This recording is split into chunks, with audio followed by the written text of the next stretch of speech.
Dat straks. We gaan eerst naar een event. We nemen het ook wel het gospel-event. 18 november is het bij Safir. En dan zal de Young Christian Singers mij nog volle meer... Ja, volgens mij is er een mooi feestje van mij. Het zit 3 mensen van de organisatie en die er alles mee te krijgen. Hij zit hier op de bank. Judith, Marco, welkom. Mooi dat je binnen. Welkom alle, hè? Dankjewel. Ik mag eerlijk zeggen, het ziet in mijn holle dat je met vrienden hier organiseert, maar dat is helemaal net zo. Wanneer weer de laatste keer eigenlijk? Ja, de laatste keer was in 2019. Jeetje, wat dit al je rap, hè? Ja, zeker. Ja, Het corona. zit zo in mijn holle. Ja. Vertel, ik begin eerst even hoe het gospel event. Wat hoort het precies in? We organiseren dit jaar dus voor de 8e keer weer het gospel event. En dat betekent dat we niet alleen een concert gaan geven met elkaar, maar dat we ook een groot projectkoor hebben opgericht om voor de gelegenheid met 100 man extra op het podium te staan. Nou ja, dat mag een mooi feestje worden. Ja, nou ja, dat wordt het meest wel, toch? Zeker, ja. Is er al een keer een bijwest of net? Nee, niet alle keren. Nee, dit is voor mij de 3e keer dat we het gaan doen. Ja. Om screw te zijn, wat voor feest is het? Gewoon iedereen welkom en Ingrid swingende massa of net? Nou, Ingrid de swingende massa, dat net helemaal. Het wordt wel goed begeleid door de dirigent. Nou, ik denk gospel, feestje bouwen. Maar, zeker waar, het wordt echt wel een swingend geheel. En dat hebben we nu al ervaren met de repetities. Voor mij is het de eerste keer dat ik nu meedoe. Maar gewoon de vreugde die erin zit. De kracht ook van het evangelie, zeg maar. Het heet niet voor niks Young Christian Singers. Ja. De kracht van het evangelie om dat te bezingen, zeg maar. Ja, dat is fantastisch om dat ook samen met elkaar te doen. Hè? En dan met projectkoor ernaast. Ja, dat is geweldig. En ik wil ook bij deze ook mensen uitnodigen om er wel te komen. Inderdaad, want jij zegt een swingend geheel, een swingende massa, dat gaat het zeker worden. Wilco, ik ken je als dirigent van verschillende koren, maar ook van deze dus. Hoeveel... Molly en vooral had nog van die Noorse staren hoor. In totaal of Ja? de bedoels Dionne? Nou ja, Dionne, wat is de bedoeling? Nou, Dionne, dan staan er denk ik zo'n 150 mensen op het podium. Wow. Ja, dat is dan het gospelkoor Young Christian Singers besteedt uit een 30 persoon. Het projectkoor besteedt uit zo'n 100 persoon. Dan hebben we er natuurlijk nog eens eigen begeleidingsband bij. Die we echt nog ongevuld hebben met een stuk of 10 strikkers. Dus ja, in totaal zo'n 150 mensen van mijn neus. Hoe organiseer je dat als dirigent? Ze net al te volle romtie aan. Dat scheelt. We zijn heel volgzaam. Lekker stevig door repeteren en dan komt het helemaal goed. Ja, dat is een keurige manier verzinnen, dat is heel streng best zeker. Nou, de doos heet het zo. Nou, even naar het muzikale. Want ik bedoel, een koor is vaak gelaagd. Van leeg tot heeg was vaak, denk ik wel eens er een draai om ja, maar misschien wat a cappella, misschien wat. Hoe staat dat dan op papier? Improviseert dat nog een beetje? Nee, dat wordt net improviseerd. Ik ga voor alle arrangementen die binnen uitkreun en een koor staat de meeste mensen natuurlijk wel weten, sopraan, alt, tenor, bas, hè? Maar en dan kerst zo'n gospelkoor van 30 mensen kerst versterken met 100 mensen. Dat is op zich hartstikke leuk. Dan haast een groot koor, maar dat vind ik net zo heel erg interessant. Dan haast iets en dat maakt het alleen nog maar groter. Dus wat ik dingen ha is, die noemen ze die de projectkoor Meidogen, die heb ik al hier dubbelkoor gearrangeerd. Dus dat betekent, we gaan daar een koor staan en we gaan daar een koor staan. En dat is wisselzang, beurtzang, call and response, vraag-antwoord, om de beurt. Op die manier probeer ik het toch echt muzikaal een stuk interessanter te maken dan alleen nog maar een groot koor. Ja, precies, ja. Jeetje, wat een onderneming. Hoe is dat om daar een onderdeel van te wijzen? Ja, dat is superleuk. Ja. Zoals je zei, het is geweldig. Dus ik krijg er veel energie van. Ja. En om met z'n allen toe te werken naar zo'n concert is natuurlijk gewoon een mooie weg om te gaan. En met een mooi einde op die manier. Ja, want Wilco doet dan het muzikale deel, maar ik bedoel, de organisatorisch, maar met misschien al daar wel goed deel zetten. En iedereen maar hoe weet je ontaaien is, dan krijg je chaos, liek het maar. Ja, zeker. Met zoveel mensen, zeker. Ja, klopt. Dus we hebben een concertcommissie. En met elkaar, met die commissie en ook in samenwerking natuurlijk met de rest van de leden, zetten we alles op touw. En heeft iedereen zijn stukje om in orde te maken. Ja. Het wordt valt al even, het projectkoor, dat betekent dat het een titelkoor is. Ja, is het heel titelijk of zit daar ook weer een verste kern bij? Hoe werkt het eigenlijk? Het viel op dat dit jaar toch meer dan de helft van de mensen van het projectkoor voor het eerst meedoen. Dus zeker wel wisseling. En ja, goed, en iets minder dan de helft doet nu voor de 2e, 3e, 4e of misschien zelfs wel de 8e keer al mee. Ja. Hoe dreig of juist net is het om zo volle mensen bij elkaar te krijgen? Ik bedoel, mijn heel botje best dan om dit soort aantallen te komen of melden mensen zichzelf al aan eigenlijk? Hoe is het bij het enthousiasme mee worden? Nou, van wat ik zie, heel groot. Ik ben deelnemer, geen organisator. Maar kijk even naar links dan, naar Judith. Ja, nou, we hebben in mei hebben we de inschrijving voor het projectkoor zelf geopend. En binnen 2 weken waren er 120 aanmeldingen, dus Wow. zaten we vol. Ja, dus die Doe je animo dat is dan er via de zeker. Tjerken of zou het heen? Of via internetsites? Of, Veel social media. Ja, dus eigenlijk is onze voornaamste contact met de mensen is via de social media.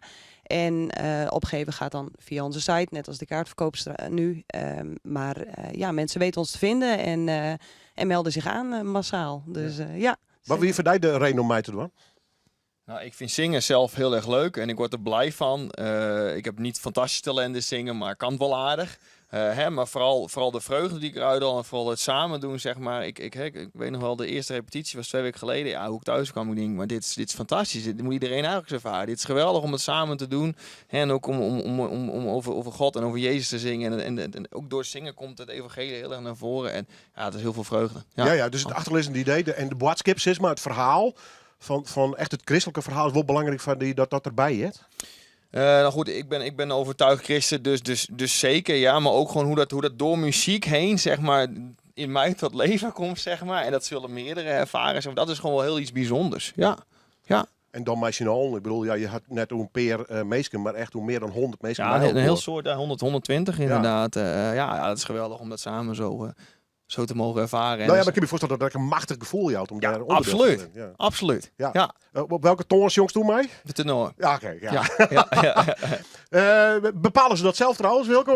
Of stierst u erbij en denkt, nou, ik ben even jaren. Hoe dat Dan klinkt lieten ze de eerste repetitie vaak inderdaad wel hun eigen stemsoort bepalen. En dan merken ze eigenlijk vanzelf wel. Hè, stel, ze gaan er nooit in een koorsong en ze gaan bij de alten staan en ze merken van, dit is toch eigenlijk veel te leeg van me. Dan gaan ze zelf wel oer naar de sopraan. En dat jou ook wel on van, zie ik je even een plakje wat voor je comfortabel is. Ik ken natuurlijk net al die 100 mensen eerst bidel en checken welke stemsoort heeft ook. Dat is geen dwan. Dus dat liet ik een beetje aan hunzelf oer. En dat vindt eigenlijk altijd wel vanzelf, zien wij. Ja. Ik ken je als dirigent bijvoorbeeld van een koor wat mijn vroegmuziek zit aan de hoort. Ja. Dat lijkt me heel technisch hoe ik wil er een overhaal is gospel of juist net. Technisch. Ik bedoel, is dat ritmisch heel oors of samenzang oors? Of? Nee, het is vaak natuurlijk de taal in de wereldmuziek. Als het nou Afrikaans of Jiddisch of neem het maar op. Dat is natuurlijk altijd wel even wennen. Maar nee, ja, Willem, muziek is muziek. Dus dat kerst heel ingewikkeld en technisch meisje, maar muziek is muziek. Ja.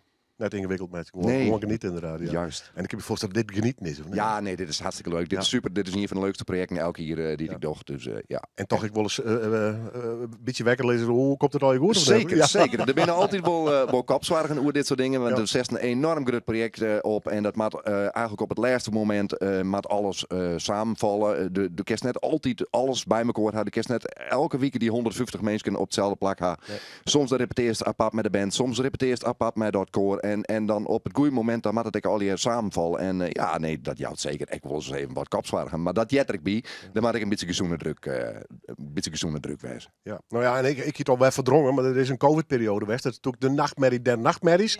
Om, hij je 150, 200 mensen misschien ergens in een mailbestand te zien en die moet je dan mailen van het gaat allemaal niet door. Dat lijkt mij verschrikkelijk. Hij die angst nog als organisatie of denkt, nee jongens, dat gaan we afsluiten, dat denken we net meer hoe. Voor nu? Nee, Ja. nu zijn we er echt voor gegaan. Ja, precies, ja. Maar helemaal absoluut. genezen in dat opzicht. Zeker, gelukkig wel. Hoe kan mensen kaarten kopen? Hoe zit het eigenlijk? Want had iedereen een familielid, mij neemt zit het vol, dacht ik, of net? Maar... Nou, niet helemaal. Oké. Dus we rekenen op meer mensen en ook meer belangstelling natuurlijk. Ja, kijk, Waar is het trouwens? het is in de Stadskerk de Wijngaard. Ja, dus richting de vliegbasis. En hoe kan mensen op kaarten komen? Via onze website, via de youngchristiansingers.nl staat er een mooie knop om kaarten te bestellen. En voor €7,50 per stuk zijn die beschikbaar. Dat willen we het graag ook laagdrempelig houden voor ieders portemonnee. Dus vandaar die prijs op die manier. En daar kunnen ze kaarten reserveren en die liggen dan klaar op 18 november om 7:30. Of 6:30 gaat de zaal open en om 7:30 begint het concert. Dus toen alleen nog dit event mee? Of best u de rest van het direct bij een koor belutsen en bij de Young Christian Singers? Dit is voor nu voor het eerst, maar ik denk dat ik zeker nog een keer terugkom bij dit projectkoor. Ja. Ik heb ook andere talenten waar ik tijd voor vrij maak, inderdaad. Ja, maar dit is toch het leukste, of niet? Ik Ja. kom hier wel het vreugdevols van thuis. Ja, nee, Ja, ja. maar dat durf ik wel eerlijk te zeggen. Ja, absoluut. Het is zeker een blijven. Ja, Absoluut. even hoe het materiaal. Binnen bekende noemers die in het waan gaan, die wij kennen? Of is het al je gospel songs? Hoe zit het eigenlijk? Het is Of doe je ook nog psalmen bijvoorbeeld? psalmen heb ik niet voorbij zien Nee, komen. maar ik ben benieuwd wat je in het waan Het is gaat. een wisselend repertoire. We hebben wat Afrikaans volgens mij, dacht ik. Engelstalig. Call and response inderdaad, wat jij al zei, Wilco. En ik denk dat Wilco dat verder wel kan aanvullen. Wat Dit al je verder, typische gospel songs in dat opzicht? Die vraag die wordt me vaker gesteld. Dus je gospel, dat is natuurlijk eigenlijk gewoon een verzamelnaam. Ja, het containerbegrip. Hè? Ja, Daar kun je alles in inderdaad. kwijt. En als nou zei van, doch je nou die traditionele Amerikaanse black gospel? Nee, dat doen wij net. Dat is, om heel eerlijk te wezen, dat is net de muziek waar wij mij opgroeid binnen. In Amerika groeit men er natuurlijk op de high schools en in het zerken mij op. Maar dat is bepaald geen makkelijke muziek. Die akkoordprogressies en neem het alleen maar op. Dat is echt geen simpele muziek. Wij groeien volle meer op met popmuziek. En we praten dan vaak van een CCM, Contemporary Gospel Music. Eigentijdse christelijke muziek. En dat neigt volle meer naar het pop-idioom. En dat is eigenlijk echt wat we doen. Christelijke popmuziek. Maar ik doe wel een aantal echt traditionele spirituals. Die doe ik wel. Dat is echt met de roots van de gospelmuziek lezen. Met de roots van de popmuziek eigenlijk echt lezen. Alles is natuurlijk eigenlijk ontstaan ten tijde van de slavernij op de plantages. En dat wil ik net verloochenen. Dus ik probeer eigenlijk tijdens elk concert wel een paar van die traditionele spirituals in te proppen. Jullie nog een keer. 18 november. Hoe laat begint het? 7:30. We hebben het mensen weer voor de kaarten. TheYoungChristiansingers.nl. Hartstikke mooi. Ja. En dan kun je mij doen aan het gospel-event als bezoeker. En misschien takken me hierin betrokken als deelnemer, want die ken je net meer op je aan als deelnemer, denk ik. Hè? Nee, dat zit vol en we zijn al volop aan het repeteren. Ja, precies. Dat is net met jou wij zien stromen. Nee. Goed. Net stenen, maar daarheen zoek haast is wel goed.